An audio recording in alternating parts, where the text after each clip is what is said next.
My name's Gary Justis. I live and work in Bloomington, Illinois. I moved there from Chicago, where I spent about 23 years building my career as a sculptor. And right now I'm working primarily in the area of kinetics in sculpture. Within Plush Variables, there are three distinct works that comprise the installation.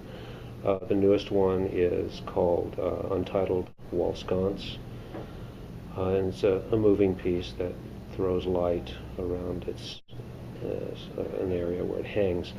The second piece that you see as you enter is called Community Machine Gun. It kind of denotes the idea of a machine gun because it shoots an image of rubber bands that hit the wall, and there's a soundtrack.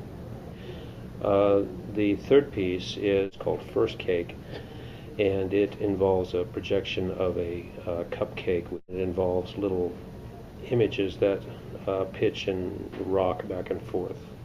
And it's based on a dream I had about a child who had died before his first birthday, who was a friend of mine's child.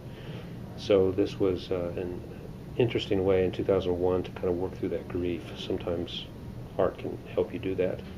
And so this piece was born of that. So it's kind of in honor of this person who remains anonymous. My dad was a contractor, and he was kind of a backyard inventor, and so he was always making different gadgets. So I learned mechanical things from him. I like the idea of giving the artwork, bringing the element of time into it at real time, and making things performative, because I felt like it affects a different part of your brain when you see a moving piece of art as opposed to something that's static. Of course, being human, we kind of project personalities onto our gadgets, and I think with sculpture you can take that even further and really move into the realm of fantasy and project strongly onto a work of art.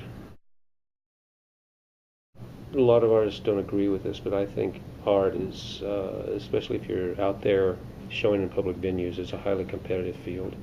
And I would advise people not to be afraid to compete, and to go to shows and look at the shows and admire them and learn from them. Revisit shows. Go to shows of work you don't like and try to understand why you don't like it. Visit as much as you can, and then when you've digested all of that, convince yourself, I can do better than that. And you'll always be striving for excellence in your art, and you're not going to cut corners, and you're not going to sell yourself out. And I don't mean commercially. I mean sell yourself short by saying, well, it's good enough, and move on. Because when you're not giving it everything you have, it really shows.